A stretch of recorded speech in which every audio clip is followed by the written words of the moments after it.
My daughter hired security to keep me and my wife out of the wedding I fully paid for, so I canceled everything to teach her a lesson. My daughter, Laura, she's 28 now, blocked me from her own wedding. Let that sink in for a minute. I was blocked from a wedding that I was literally paying for. I'm still trying to wrap my head around it, but I figured sharing this here might help me sort things out or at least let me vent a little. First off, let me just say this, Laura has always been a bit of a handful, even when she was a kid. We had our ups and downs, but what parent and kid don't, right? Still, I never imagined things would go this far. I mean, yeah, we've had disagreements in the past, but nothing that would make me think she'd go this extreme. Anyway, I'll try to keep this as clear as possible. Laura has been with her fiancé, Matt, for a few years now. They're not exactly rolling in money, so when they started planning the wedding, I offered to cover the costs. It seemed like a nice gesture, and honestly, I wanted to help them start their marriage on the right foot. I know weddings are expensive as hell, and since they were struggling, I figured, why not? It was my way of showing support. I was happy to do it, and I thought she'd appreciate the help. It's a big moment, right? Your daughter's wedding, the day your kid steps into a new chapter of life. I wasn't expecting a parade or anything, but maybe a little gratitude would have been nice. But things started going sideways not long after that. So, fast forward a bit. The wedding planning is well underway, and Laura seemed to have everything under control. I wasn't too involved in the little details. Honestly, I wasn't trying to micromanage her wedding. I trusted she could handle it. But one day, I thought it would be nice to add my brother, Mark, to the guest list. He and Laura have always been close, and I figured it wouldn't be a problem, just one more person, right? No big deal. I called up the wedding planner to ask if they could add Mark, and that's where things got weird. The planner sounded kind of awkward when I asked. He hesitated and then told me the guest list was full. Full? How is that possible? It's a wedding, not a movie. You can always squeeze in one more, right? So, I pushed a little, thinking maybe he misunderstood or there was a mistake. Finally, after some back and forth, the planner sent me the guest list, and let me tell you, when I opened that list, my heart stopped for a second. I wasn't on it. Neither was Linda, my wife. I'm sitting there staring at this list of people I barely know, but my own name isn't there, not mine, not Linda's. At this point, I'm beyond confused. I thought there has to be some mistake. I mean, how could my own daughter leave me off the list for her wedding, especially when I'm the one footing the bill? It didn't make any sense. So, I called the planner back, trying to stay calm, but my mind was racing. I asked him straight up, why aren't we on the guest list? Did Laura forget? The planner hesitated again and then dropped the bomb. He told me that Laura specifically instructed him not to invite me or Linda, and on top of that, she requested extra security to make sure we couldn't even enter the venue if we tried. I sat there, stunned. I couldn't believe what I was hearing. My own daughter was planning her wedding behind my back, and she went as far as hiring security to keep me out. I mean, what the hell? At this point, I'm livid. I asked the planner to show me proof because this has to be a misunderstanding, right? Maybe there was a miscommunication or something. But nope, he forwarded me the emails, and there it was in plain black and white. Laura had been planning this for weeks, and she made it clear that I wasn't welcome. I didn't know what to do. I felt completely blindsided. All this time, I thought I was doing something good for her, helping her out, supporting her, and she's actively keeping me from her wedding. I can't even begin to explain how hurt I was, but what hit me the hardest wasn't just being left off the guest list. It was the fact that she planned it this way. It wasn't an accident, it wasn't a slip-up. She went out of her way to make sure I wouldn't be there. And for what? Because we had a few arguments over the years? Because I didn't always agree with her choices? That's part of being a parent. You try to guide your kids, even when they don't want to hear it. I kept thinking back to all the times I supported her, when she got in trouble in school, when she was hanging with the wrong crowd, when we had to deal with some really tough situations. I was always there, even when she was angry at the world. I tried to be the one she could count on. And now she's shutting me out of one of the biggest moments of her life, and I don't even get to know why. I don't want to come off as the victim here, but it felt like a slap in the face, a really cold, calculated slap. I've seen her go through phases where she'd be mad at me for something small, but she usually came around. This felt different. This felt permanent. After getting off the phone with the planner, I just sat there staring at the email. I must have read it 100 times, hoping I'd see something that would make it all make sense, but nothing did. The more I thought about it, the angrier I got, but mixed with the anger was a deep sadness. It's hard to describe, but there's this feeling you get when you realize your own child doesn't want you in their life. It's like a punch to the gut, and I couldn't shake it. I kept trying to figure out what I did to deserve this. What could have pushed her this far? Sure, we've had our share of disagreements, but I never thought it would come to this, blocking me from her wedding, making sure I couldn't even show up if I wanted to. It's like she was punishing me, but for what? I wish I had some big conclusion to this part of the story, but I don't. That's where I was left, stunned, confused, and heartbroken. I didn't know what my next move would be, but one thing was clear: this wasn't just about the wedding anymore. It was about something much deeper, and I had no idea how to fix it. Alright, so after getting that guest list and seeing my name nowhere on it, I was fuming. I couldn't just sit around with that information and do nothing. I mean, how was I supposed to act like everything was fine after finding out my own daughter had blocked me from her wedding? I knew I had to confront Laura and figure out what the hell was going on. There was no way I could just let this slide without getting some answers. So, I tried calling her. No response. Tried again, straight to voicemail. This went on for the whole day. I get it, she's busy with wedding prep and all, but I was desperate for some clarity at this point. I couldn't tell if I was more angry or hurt, but I needed to talk to her. I left her a voicemail asking her to call me back. Nothing, just silence. That silence was driving me crazy. After a day or two of no response, I hit my breaking point. If she wasn't going to come to me, I'd go to her. So, I got in the car and drove over to her apartment. It wasn't far from where I live, and honestly, I didn't even think about what I was going to say. I just knew I needed to talk to her face to face. I figured maybe she could explain, maybe we could talk it out. Or maybe I was being naive thinking she'd have some reasonable explanation for all this. When I got to her place, I was buzzing with adrenaline. My head was full of all the things I wanted to say, but at the same time, I wasn't sure what to expect. I knocked on the door, and after what felt like forever, Laura opened it. She looked at me like she wasn't even surprised I was there, like she'd been expecting this confrontation. That pissed me off even more, but I tried to stay calm. No need to go full-on crazy right at the start, right? We stood there for a second, and then she just asked, "What do you want, Dad?" Like I was some kind of stranger showing up uninvited. I told her straight up, "I want to know why my name isn't on the guest list. Why the hell would you block me from your wedding?" She sighed, rolled her eyes, and said something like, "I thought you'd figure it out eventually." That just made me angrier. I asked her again, trying to stay calm, but my voice was definitely shaking by this point. "Why, Laura? Why would you do this?" Her response? "It saved you the trouble of showing up." She said it so casually, like this whole thing was no big deal. I was standing there ready to explode, and she was acting like it was just another Wednesday afternoon. "I'll send you the pictures if I have time," she added with this dismissive shrug. That's when I lost it. I couldn't hold back anymore. "What the hell is wrong with you?" I yelled. I was shaking, full of this mix of rage and heartbreak. I mean, after everything I'd done for her, this is how she treats me? I couldn't wrap my head around it. How does a daughter block her own dad from her wedding and then act like it's no big deal? But it didn't stop there. She had more to say, and none of it was good. She started listing out all these reasons for why I deserved to be left off the guest list. She said I never took her side, that I was always against her, that I'd flaunted Linda, my wife, her stepmom, in her face. She even brought up stuff from years ago, things I thought we'd moved past. She talked about times when she needed me to stand up for her and I didn't, like when she was fighting with her cousin or when she got into trouble at school. Now, I won't lie, there were times when I couldn't defend her. She wasn't always in the right, and I wasn't going to support her when she was clearly wrong. I tried to explain that to her, but she wasn't having it. She was convinced that I'd been against her for years, that I'd abandoned her, and that this whole wedding thing was just payback. She even brought up stuff from when she was younger, like the time we had to deal with her getting caught with pills. Yeah, she had her rough patches, but I was there for her. I supported her through all of that, even when it was hard. I didn't turn my back on her when she needed help. I tried to guide her, get her the help she needed, and make sure she stayed on track. But apparently, none of that mattered. In her mind, I had failed her in every way that counted. Standing there, listening to her unload all this anger, I realized how deep the resentment ran. It wasn't just about this wedding, it was years of built-up frustration that I didn't even know she was holding on to. And the way she was throwing it all at me now, like it was my fault she was so messed up, was just too much. At some point, I started tearing up. I didn't even mean to, it just happened. I asked her, practically begging, "What did I do that was so terrible, Laura? Why are you treating me like this?" I hoped, deep down, that maybe she'd show some sign of regret or empathy, that she'd soften even just a little. But no, she stayed cold.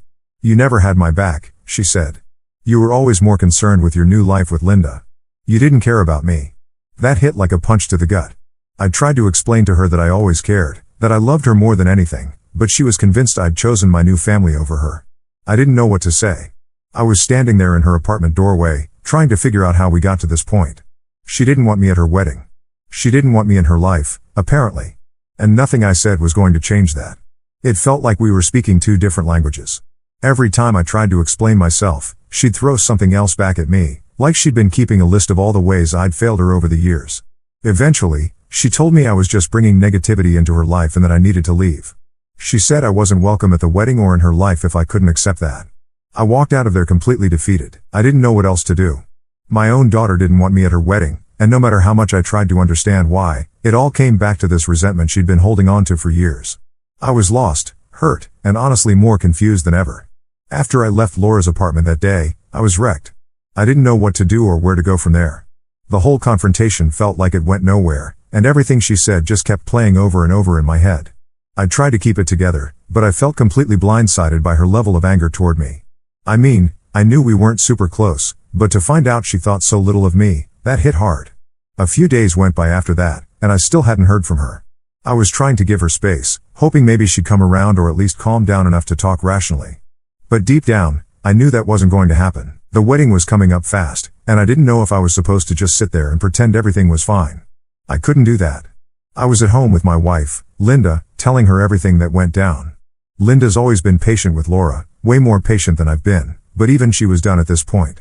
She said it was time for me to stop letting Laura walk all over me. She was right. I'd spent so much time trying to make Laura happy, to keep some kind of peace between us, but nothing ever seemed to be enough. It was like no matter what I did, I couldn't win. That's when I made the decision that changed everything. I couldn't just keep funding a wedding that I wasn't welcome at. I mean, think about it. I was paying for this huge celebration, covering everything from the venue to the food, and I wasn't even allowed to attend. It felt ridiculous. And the more I thought about it, the more I realized that Laura didn't care. She didn't care that I was hurt. She didn't care about all the money I'd spent. She didn't care about anything except herself. So, I picked up the phone and called the wedding venue. I told them to cancel everything. I knew I wasn't getting my deposits back, but at that point, I didn't care about the money. It wasn't about that anymore. I just couldn't stand the idea of her going through with this wedding while I was being treated like I didn't exist. I had to take a stand, even if it hurt. The venue manager was shocked when I told him to cancel. I guess it's not every day someone pulls the plug on a wedding like that, especially so close to the date. But I didn't hesitate. I told him to go ahead and call off the caterers, the decorators, everything. I even considered canceling the wedding planner too, but I stopped myself. I didn't want to give Laura too much time to find a backup plan. I figured if I canceled just enough, she'd be left scrambling. Now, I know what some people might say, that I was being petty, that I should have just let her have the wedding and dealt with the aftermath later. But here's the thing, this wasn't just about the wedding. It was about respect. I was her father, and she had treated me like I didn't matter. I wasn't going to sit back and let her use me. I wasn't going to keep being her doormat. After I made the call, I sat down with Linda, and we talked it over. She supported my decision 100%. She said something I'll never forget: if she doesn't respect you enough to invite you to her wedding, she doesn't deserve your money. And she was right. I had bent over backward for Laura for years, always trying to be the bigger person, always giving in. But enough was enough. The next day, things really started to unravel. The wedding planner called, frantic, saying they couldn't get into the venue to start setting up. Apparently, the venue staff had already started clearing out everything. When Laura found out, I can only imagine her reaction. I wasn't there to see it, but I heard from a friend that there was absolute chaos. Guests were confused, vendors were showing up with no place to set up, and nobody had any idea what was going on. Laura tried calling me, of course, but I didn't pick up. I wasn't in the mood for another screaming match, and frankly, I didn't owe her any more explanations. She made her bed, and now she had to lie in it. I knew she'd be furious, but after everything she'd put me through, I didn't care. She could figure it out on her own. That evening, she actually showed up at my house. I wasn't really surprised. Laura's not the type to just let things go, but I wasn't about to have a face-to-face confrontation with her again. I needed space, so I had already taken the precaution of changing the gate code so she couldn't just waltz in whenever she wanted. I wasn't hiding from her or anything, but I didn't want to let her storm in and tear into me. I'd had enough of her words. She pounded on the gate for a while, yelling for me to come out. I just sat inside, listening but not responding. There was nothing more to say. She'd made it clear where we stood, and this was me making it clear that I wasn't going to keep letting her take advantage of me. Eventually, she gave up and left, but I knew this wasn't over. I talked to my parents later, and they weren't exactly thrilled with how I handled it. They kept saying things like, "You can't be this harsh with your own kid, and parents shouldn't abandon their children no matter what." I get where they were coming from, but they didn't see what I'd been dealing with all these years. They didn't see the constant disrespect, the entitlement, the way she had treated Linda and me. They thought I was being too harsh, but I wasn't going to change my mind. I wasn't going to let Laura's actions slide anymore. The whole thing left me feeling conflicted, though. On one hand, I knew I had done the right thing by standing up for myself. But on the other hand, this was my daughter. No matter how much she had hurt me, there was still this nagging feeling of guilt in the back of my mind. I kept thinking, did I go too far? Should I have just let her have the wedding and dealt with everything later? But then I remembered how she had looked me in the eye and told me she didn't want me there. That was the moment I knew I couldn't keep bending over backward for her anymore. So, yeah, that's where things ended up. Laura's wedding plans were in shambles, and I was left wondering if there was ever going to be any kind of reconciliation. But at the end of the day, I had to protect myself. I had to protect my own peace, even if it meant losing my daughter in the process. And honestly, I don't regret it. After the whole mess with canceling the wedding, I expected some kind of fallout, but I didn't realize just how fast everything would unravel. The day after I canceled the venue, the wedding planner called me up in a complete panic. He started off all formal, trying to explain the situation, but it was obvious he was freaking out. The venue had already started shutting things down, and the caterers and decorators were locked out. Apparently, when they got to the venue that morning, security showed them the email I sent about the cancellation, and that's when everything went sideways. He was calling to ask if there was any way to salvage the situation, but I wasn't interested in playing nice anymore. I told him straight up, I'm not paying for anything. The wedding's off as far as I'm concerned. He stammered a bit, trying to reason with me, but I wasn't budging. I had made my decision, and I wasn't going to be bullied into changing it just because everyone else was freaking out. The planner kept going on about how the vendors needed to be paid and how there was still time to sort things out if I just cover the remaining costs. I cut him off and told him it was no longer my problem. You'll have to talk to Laura about that, I said, and hung up. A part of me felt bad for the guy. He was just doing his job, but this situation wasn't my mess to clean up anymore. Laura had made it clear that she didn't want me involved, so I was done being the one to fix everything. Now, what happened next I didn't find out until much later, but apparently, when Laura showed up at the venue and found out it was cancelled, she absolutely lost it. I'm talking full-blown meltdown. From what I heard, she showed up expecting to see everything set up and ready to go, but instead, the place was empty. No tables, no decorations, no caterers, nothing. Just a locked gate and a confused security guard telling her she couldn't enter. She tried to call me again, of course, but I'd already blocked her number. I wasn't going to deal with another screaming match. I guess she must have thought I was bluffing or that I'd cave at the last minute, but when she realized I was serious, things really escalated. The venue security told her she couldn't come in, and that's when she snapped. From what I've been told, she started screaming at the security guards, demanding they let her in. She even threatened to sue the venue, which, let's be real, wasn't going to get her anywhere. At one point, she tried to force her way in, and that's when the guards called the cops. If it weren't for Matt, her fiancé, showing up when he did, I'm pretty sure she would have been arrested for trespassing. He managed to calm her down just before things got really out of hand, but by then, the damage was done. Her perfect day was officially ruined. Now, while all this chaos was going down at the venue, I was at home, just waiting for the inevitable knock at my door. I knew Laura wasn't the type to let something like this go, and sure enough, she showed up later that afternoon. She was banging on the gate, yelling for me to come out, but I stayed inside. I'd already decided there was no point in having another confrontation. We'd said everything that needed to be said.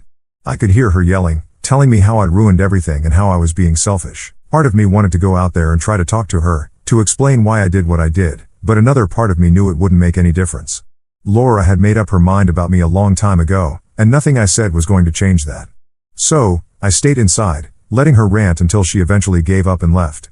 After she was gone, I sat down with Linda, and we talked about what had happened. Linda, as usual, was supportive. She kept telling me that I'd done the right thing, that it was about time I stood up for myself. But I couldn't help feeling conflicted. On one hand, I knew I had to put my foot down. Laura's behavior had been out of control for years, and this was the final straw. But on the other hand, I couldn't shake the guilt that came with knowing I'd been the one to ruin my own daughter's wedding. As the days went by, word started to spread through the family about what had happened. I hadn't told anyone yet, but apparently, Laura had gone and told her side of the story to anyone who would listen. Pretty soon, I was getting calls from relatives asking me why I'd done it, why I couldn't just let her have her day. My parents especially were disappointed. They didn't agree with how Laura had treated me, but they still thought I should have just let the wedding happen and dealt with everything afterward. I tried explaining to them that it wasn't just about the wedding. This was years of resentment and disrespect all coming to a head. I couldn't keep being the one to fix everything, especially when she didn't want me there in the first place. But they didn't get it. To them, it was just another case of a parent and child having a falling out, something that could be patched up with time. But to me, it felt like something way bigger. This wasn't just a temporary fight, it felt like a breaking point in our relationship, and I didn't know if there was any coming back from it. The rest of the week was quiet. Laura didn't try to contact me again, and I didn't reach out either. I was trying to give myself some space to process everything, but no matter what I did, the guilt kept creeping back in. I kept thinking, was I too harsh? Should I have just sucked it up and let the wedding happen? I talked to Linda about it again, and she reminded me of all the times Laura had walked all over me, all the times I'd given in just to keep the peace. She was right. I'd spent so many years bending over backward for Laura, trying to make her happy, and where had that gotten me? Shut out of her wedding, blocked from one of the most important moments of her life. At some point, enough is enough. That's what I kept telling myself anyway. But deep down, I couldn't shake the feeling that maybe, just maybe, I'd made a mistake. Not in standing up for myself, that part I was sure of, but in the way I went about it. Canceling the wedding like that without any warning. Maybe I could have handled it differently. Maybe if I tried one more time to talk to her, we could have avoided all this. But then I'd remember how she looked at me during that last confrontation, how cold and dismissive she was, and I knew there was no reasoning with her. This wasn't just a small argument, this was the result of years of pent-up anger and resentment, and it was clear she wasn't going to back down. So, yeah, that's how the wedding fell apart. It wasn't pretty, and it sure as hell wasn't easy, but at the end of the day, I had to stand my ground. And while I still felt guilty, I knew that I couldn't keep letting her walk all over me. The fallout was messy, but it was necessary. A week ago, I got a call from an unknown number. It was Laura's husband, Matt. It got tense. I thought some mishap had happened to her. He said that she was fine, but she wanted to meet me in person. It came as a surprise to me. I asked him the reason, but he said he would tell me when we met. He said he was in the city, and if I was free, we could meet up for dinner. I said okay. I secretly wished that it was a meeting to reconcile Laura and me. I thought she wanted to meet me but was ashamed to face me, so Matt was being the middleman. I went there with so much hope. After all, I'm a father, right?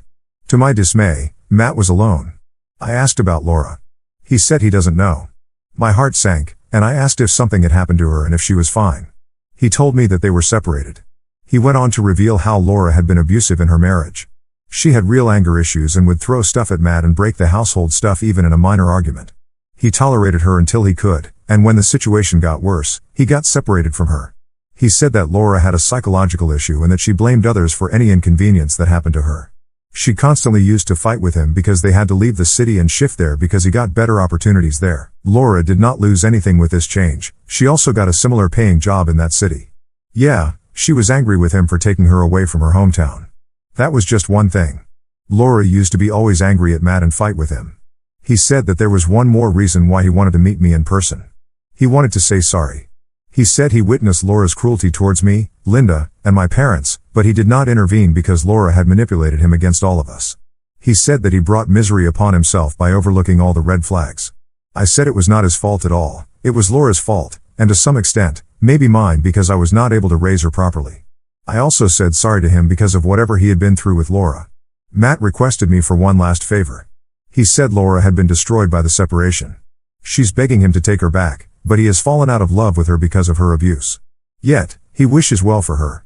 He asked me if I could reach out to her and support her during the bad times. She literally had no friends because she lost everyone thanks to her temper. She has no real permanent friend in her life. He asked me to take her to therapy or something. I said I wish I could, but she wouldn't let me come near her. He understood my circumstances, and I understood his. We both wanted to help Laura if at all she would let us do so. After knowing that, I couldn't help but go to meet Laura. It turned out to be as expected. She dropped explosions on me and Linda, though I showed up alone. I didn't want Linda to witness Laura's wrath. I apologized to her to calm her down. I didn't think about right and wrong at that time. She was going through a rough time, and I wanted to help her out. I said she could curse me whatever she wanted, but she needed to see a therapist first. She didn't listen and dug up the past. She yelled that she hated Linda to the extent that she wanted to kill her. She said that she blocked us from her wedding because she was embarrassed to introduce Linda as her stepmom. She was ashamed of her and was ashamed of me for marrying her. She didn't listen to me and chased me out of the house. She blamed me for all of her miseries in life. I don't know if I was right or wrong, and honestly, I don't care. I want her to come out of this, but I don't know how to help her. Update, thanks for all the moral support. I was very disturbed while making the last update. The space really helped me release my nerves. Linda suggested that I take the help of Laura's best friend from school. Her family was her neighbors, so we knew each other quite well. She was now living in South Africa. I reached out to her on social media and told her about the situation. I requested her to contact Laura, and if she opened up to her, I was betting that she would because she was the only one with whom Laura never had a fight. She assured me that she would help me and convince Laura to go to therapy. And gladly, she did. Laura is going to therapy, and I'm guessing it is going well because a week ago, she met my parents and apologized to them for her misconduct. She confessed that her hatred grew so badly she was unable to control it, but she also said that she was never going to forgive me and still blames me for everything. I don't despise her anymore. I just wish her a good life, even if I'm not part of that. Thanks for all the support. I wish no father had to go through this when your child hates you to this level.